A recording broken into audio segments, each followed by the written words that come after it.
Getting Things Done GTD, David Allen. Have you ever felt like your day is a never-ending juggling act of tasks, projects, appointments, and urgencies?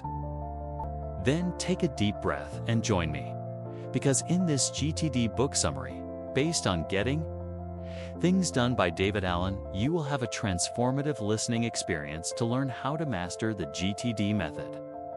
A system that promises to revolutionize your productivity while drastically reducing your stress levels.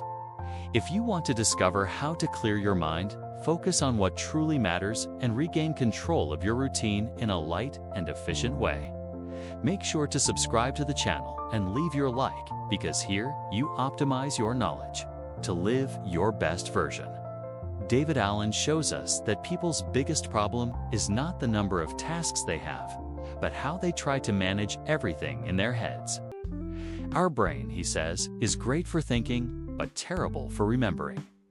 When we rely too much on memory, we end up overloaded, distracted, and anxious, since every unfinished item steals a slice of our attention, preventing us from being fully present in what we do. It's as if we are constantly on alert, ready to put out fires, but unable to prioritize rationally. The Getting Things Done GTD method emerged to break this cycle. David Allen's proposal is simple yet powerful. Take all the information out of your head and put it into reliable external systems that you review regularly. This frees up mental space to think creatively, plan better, and make clear decisions. It's not about stuffing your life with rules or spreadsheets. It's about training your mind to trust a structured flow that takes care of commitments for you. The GTD system is divided into 5 steps. Before diving into each one, author invites you to prepare the ground, meaning adjust your workspace, set up a filing system, and ensure you have the right tools on hand. David Allen suggests setting up a physical inbox tray, notebooks, digital lists, well-organized files, and even a streamlined calendar that only includes mandatory appointments, avoiding clutter from random tasks. This creates the trust needed for your brain to let go of control and stop trying to remember everything all the time. With this environment ready, comes the first big insight of GTD. Capture everything. Everything from random ideas to urgent tasks, thoughts, wishes, plans, and future appointments. Nothing should stay floating in your mind. You will put everything in external inboxes, whether digital, physical, or mixed. It can be a task app, a notebook, a paper tray. What matters is having clarity about where you're storing this information, and being disciplined to capture whenever something new pops up. The great gain from this step is that by trusting an external system, you reduce your mental overload and can truly focus on what you're doing right now. Your brain stops trying to remember what's missing and can engage more deeply. This raises the quality of your work and lowers stress because you know nothing will be forgotten, even if you can't act on it immediately.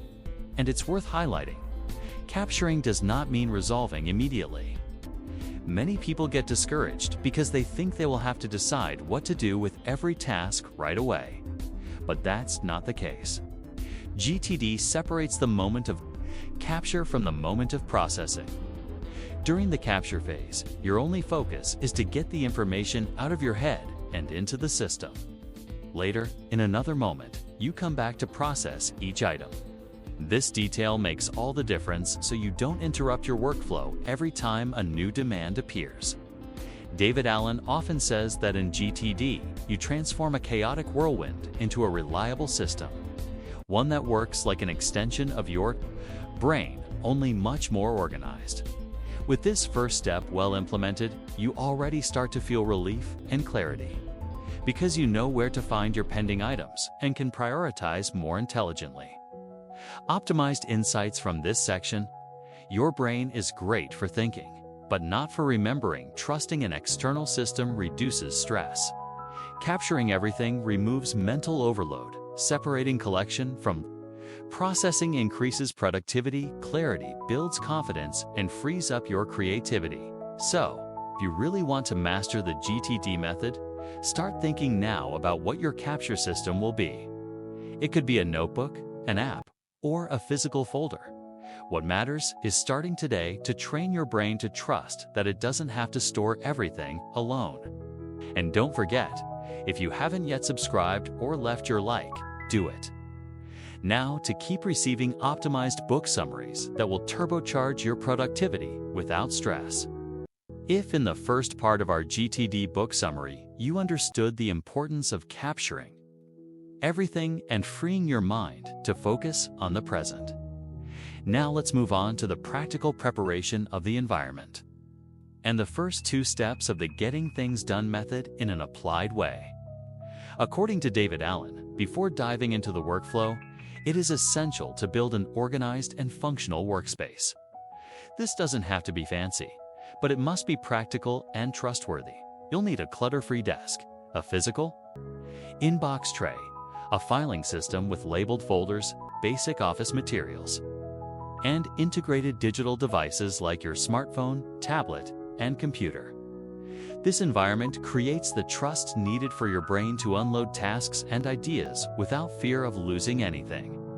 Allen also recommends reviewing your physical archive at least once a year to eliminate useless documents and make sure everything is easy to access.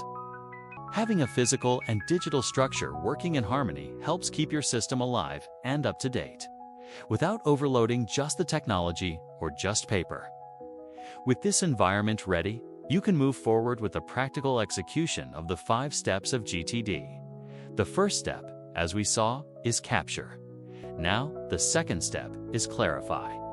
Clarifying means looking at each item you captured and asking simple but powerful questions. What is this?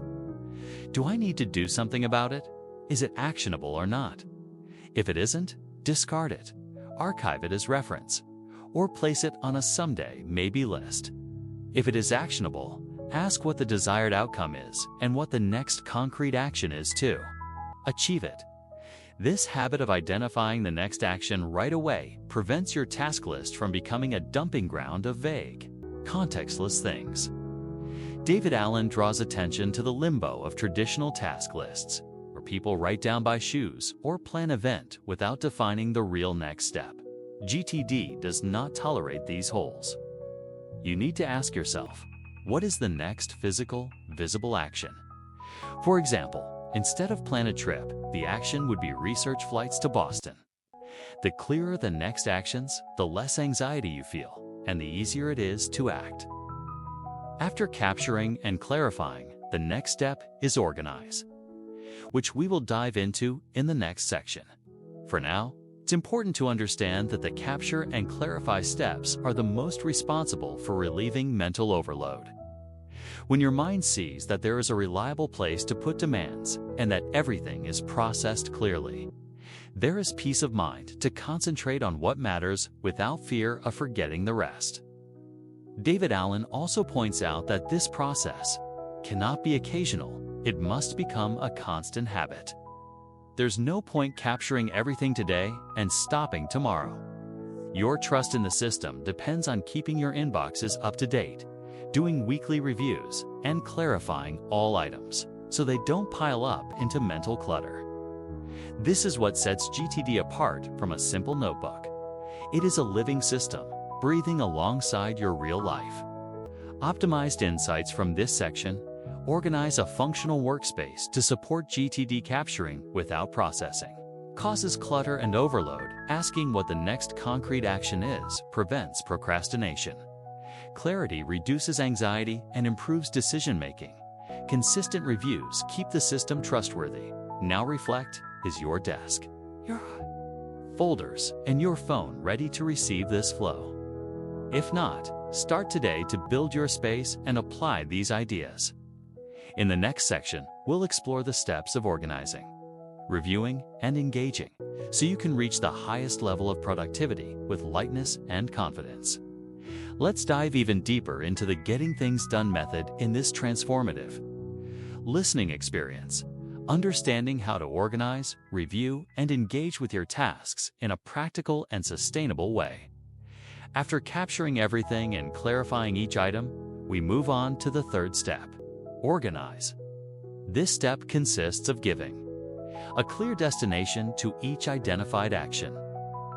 What has no immediate use should be discarded or archived as reference. What demands action should be classified as a next action, project, or delegated to someone else. David Allen suggests maintaining different lists for each category.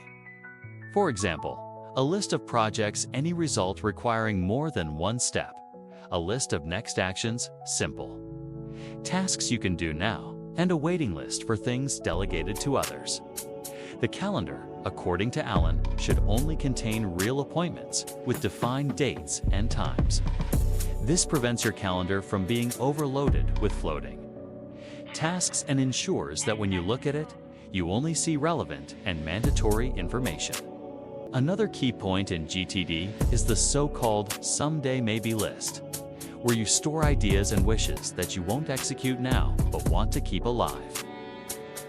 This removes the mental weight of deciding immediately while still guaranteeing you won't. Forget dreams and future projects. It's like giving a temporary home to things that haven't become a priority yet, but that you can revisit anytime. Now, we advance to the fourth step. Reflect, also called review.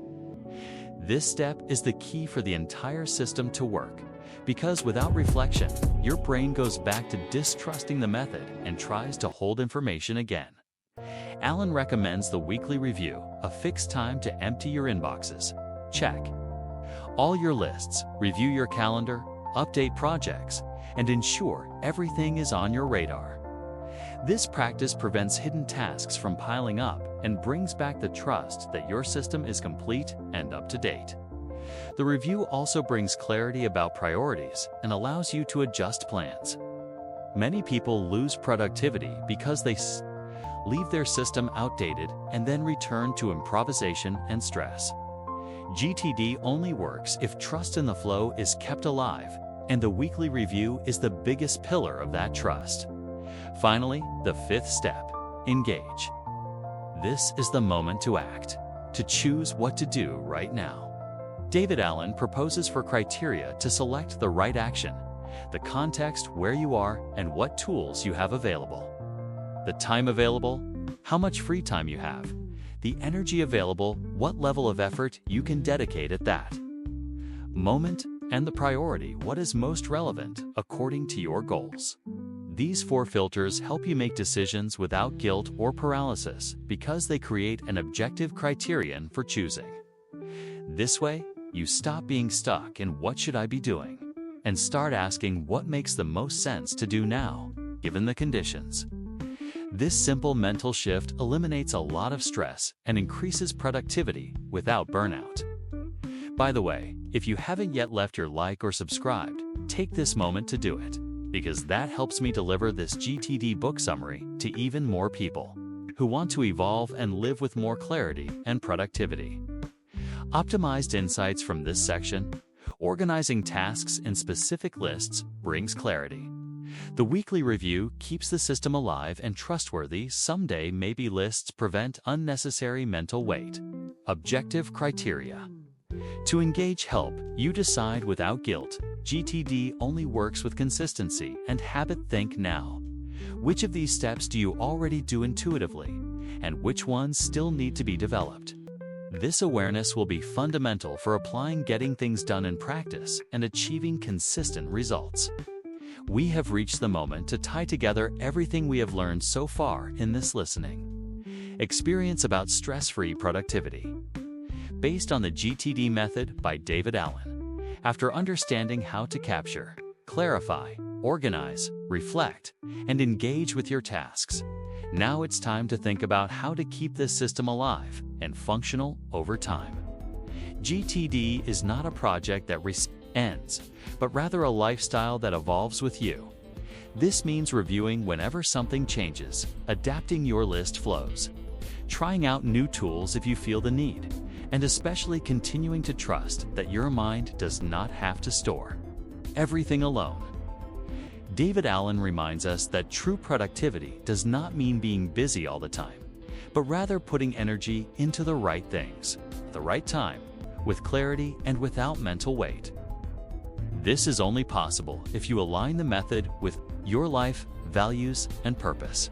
For example, there is no point managing tasks perfectly if they do not bring you closer to what you really want to build. GTD, in this perspective, also helps you reflect on which projects make sense and what you want to achieve in the coming years, whether in your career or your personal life. Another important point is to understand that there is no perfect system. You will adjust, experiment, and even fail sometimes, and that's okay. The most important thing is not to abandon the habit of reviewing and capturing.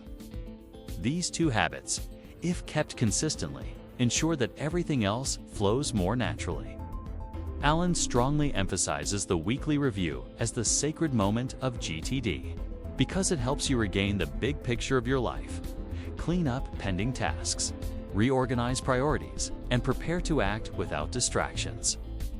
And if your goal is to maintain mental peace, remember the minimum necessary philosophy.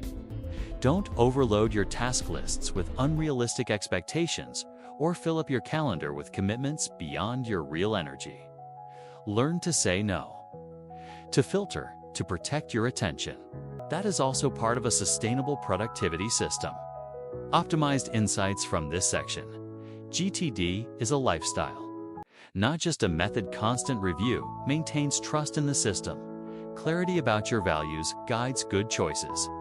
Adapting the method to your reality is essential. Productivity is not being busy, but being present. Thank you for staying until the end of this GTD book summary. Remember that applying these concepts can transform not only your routine, but also how you look at your priorities and dreams. If you haven't yet subscribed or left your like, this is the moment. That way you help me keep bringing Optimize summaries to accelerate your personal and professional growth. And never forget, your brain was made to create, not to store. Use this wisdom to your advantage every day.